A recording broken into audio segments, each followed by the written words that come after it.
आज के इस वीडियो में हम बात करने वाले हैं कट ऑफ के बारे में। अरे मैम, कट ऑफ के बारे में बात मत करिए, अब तो रिजल्ट का वेट है।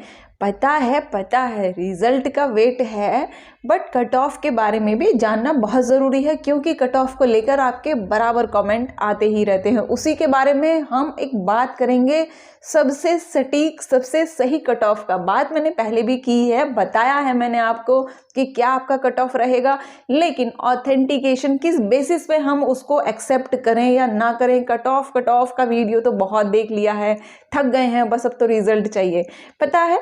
लेकिन पूरी बात सुनिए पहले, ठीक है। उसके बाद में वीडियो देखने के बाद आपको पता चलेगा कि भाई हाँ, कट ऑफ का एक बेस होता है। कट ऑफ हम देखते हैं, वीडियो आप देखते हैं या, लेकिन उसको एक्सेप्ट कैसे करें कि क्या वो जो बताया जा रहा है आपको, क्या वो सही है, उसको एक्सेप्ट किया कैसे जाए। तो उसके लिए एक आधार होता है। जब तक आपके सामने कोई एक ठोस आधार नहीं होता है, आप उसको एक्सेप्ट करने में थोड़ा सा वो हेजिटेशन करते हैं कि किस तरीके से इस पर विश्वास किया जाए, इसका आधार क्या है। कमेंट आते हैं बहुत से, मैंने भी पढ़े हैं, मेरे सामने भी आए हैं कि इसका आधार क्या है जो आप कट ऑफ तैयार कर रहे हैं। तो आज के इस वीडियो में हम क्या करने वाले हैं, कट ऑफ के बारे में डिस्कशन करेंगे पूरा इन डिटेल विद फैक्ट के साथ में। लास्ट ईयर आपका क्या कट ऑफ रहा था, जो प्रीवियस एग्जाम अभी तक हुए हैं उनमें कितना कट ऑफ रहा था, उसका बेस क्या था, अभी का क्या रहने वाला है, इस बारे में।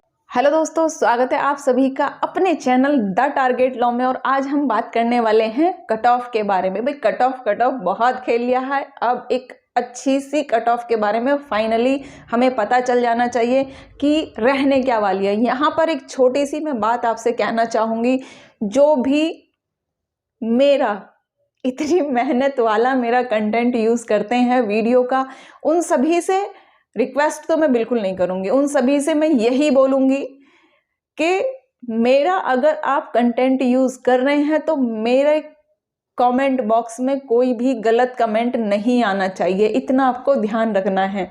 रिक्वेस्ट बिल्कुल नहीं कर रही हूँ, आप मेरा ही कंटेंट यूज़ करते हैं, मुझे कोई प्रॉब्लम नहीं है। मैं ये सोचती हूँ कि चलो अच्छा है, किसी का तो भला हो रहा है। ऐसा नहीं है मेरे पास तक जानकारी नहीं आती है, इतने आप लोग मुझे प्यार करते हैं तो कोई ना कोई मुझे किसी ना किसी वे में मेरे पास तक इन्फॉर्मेशन आ जाती है कि आपका कंटेंट यूज़ हो रहा है।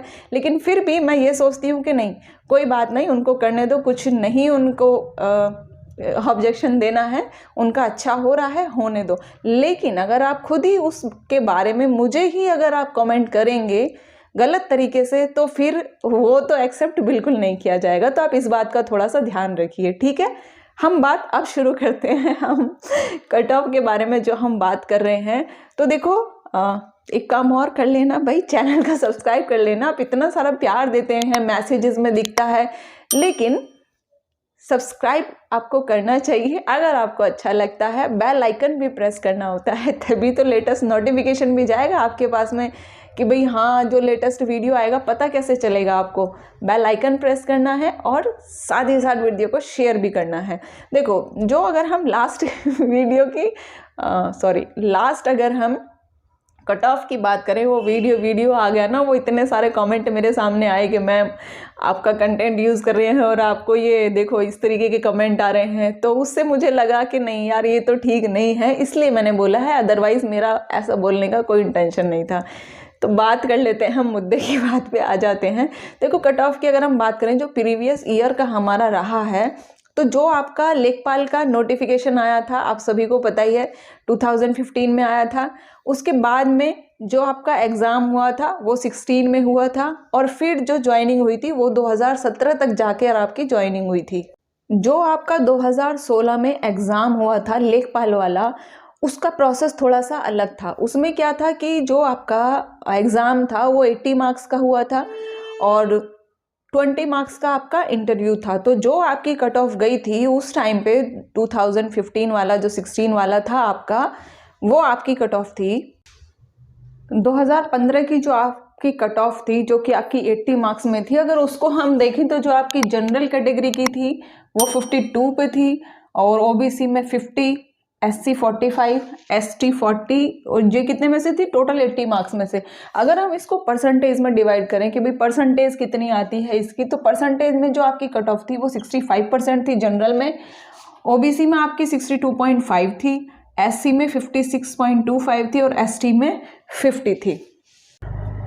और इसमें जो इंटरव्यू के लिए बुलाए गए थे वो 3 गुना कैंडिडेट बुलाए गए थे। अब आप बोलोगे कि मैम आपने फाइनल कट ऑफ तो बताया ही नहीं।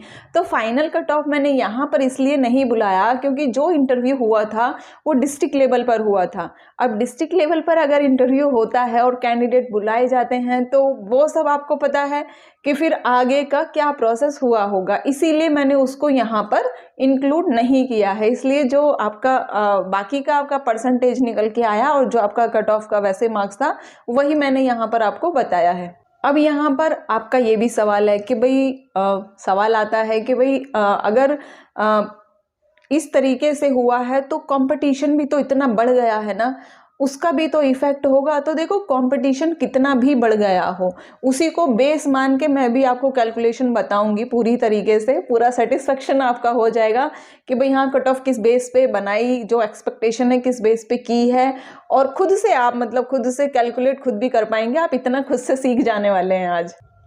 तो देखो कट ऑफ आपकी वो तो नहीं रहेगी जो आपकी पिछली बार वाली है, लेकिन इतनी भी ज़्यादा नहीं जाएगी कि 90% तक चली जाएगी, इतनी भी ज़्यादा नहीं जाएगी। कट ऑफ वही रहेगी जो मैंने आपको एक्सपेक्टेशन बताया है। अगर देखो हम एक तरीके से ये भी देखें कि भाई हर साल कंपटीशन जो बढ़ता है आपका तो 2% बढ़ता है, ठीक है। ऐसा नहीं है कि 9-10% बढ़ जाएगा या 90% बढ़ जाएगा, ऐसा नहीं है। अगर आप मोटा मोटा लेकर चलें कि भाई हर साल कंपटीशन 2% बढ़ता है तो देखो 2015 से लेकर अभी तक 7 ईयर हो गए, तो 7 ईयर में कितना कंपटीशन बढ़ा होगा। अगर हम एक आइडिया लेके चलें तो हिसाब से जो आपका कंपटीशन बढ़ता है वो 2% के हिसाब से भाई 7 ईयर में 14% हो जाता है। ऐसा नहीं है कि 10% बढ़ जाएगा, इतना नहीं बढ़ता है। तो वो एक लिमिट होती है, तो वो एक लिमिट में ही बढ़ेगा, ठीक है। तो इस वजह से हमने 2% हम मान के यहाँ पर चल रहे हैं। तो उस हिसाब से जो बढ़ता है तब क्या कैलकुलेशन आपकी बनेगी कट ऑफ की। अब देखो जैसे 7 साल में आपकी जो परसेंटेज बढ़ती है तो वो 2% बढ़ती है। 2% बढ़ने पे आपकी परसेंटेज कितनी बढ़ जाती है, 14%। अब जैसे जो हमारी 65% हम कह रहे हैं उसमें अगर हम 14% जोड़ देते हैं तो आपकी जनरल की 79% हो जाती है। ओबीसी में 62.5 हमारी है परसेंटेज, उसमें अगर हम 40% और जोड़ देते हैं 14 तो 76.5 हो जाती है। इसी तरीके से अगर एससी में 56.25 में 14% जोड़ देते हैं हम तो 70% 25% होती है, और एसटी में 50% में अगर 14% जोड़ देते हैं तो हमारी हो जाती है 64%। अब देखो इसमें थोड़ा बहुत ऊपर नीचे हो सकता है लेकिन ज़्यादा नहीं होगा। इसमें अगर बहुत ज़्यादा होता है आपका 90 से अबव जाता है तो फिर उसका आपको पता ही है कि फिर वो किस वजह से जाएगा। वरना जो मैंने कट ऑफ आपको पिछली लास्ट वीडियोस में मैंने यहाँ वो मेंशन नहीं किया है, मैं लिंक उसका शेयर कर दूंगी वीडियो का, जो मैंने लास्ट में जो एक फाइनली कट ऑफ बताया हुआ है उसी के लमसम रहेगा। इसी कैलकुलेशन के बेसिस पर मैंने वो तैयार किया हुआ है। लेकिन यहाँ मैंने ये सब आपको समझाने के लिए बताया कि किस बेसिस को लेकर हमने एक्सपेक्टेड बताया और क्यों हम इतने ठोस आधार पर कह रहे हैं कि भाई हाँ जो आपका एक्सपेक्टेड कट ऑफ रहेगा वो इसी के नियर अबाउट रहेगा, इसी बेसिस पे हम कह रहे हैं। तो अब आपको क्या करना है, लिंक मैं शेयर कर दूंगी, कट ऑफ आपका वहाँ देखिए, ठीक है। और अगर अभी भी कुछ डाउट आपका, कोई भी क्वेश्चन, कोई भी कुछ बचता है तो कमेंट बॉक्स में जाइए, कमेंट करिए, रिप्लाई आपको ज़रूर मिलेगा। देर हो सकती है, मैं कोशिश करती हूँ कि एज सून एज पॉसिबल आपको रिप्लाई किया जाए।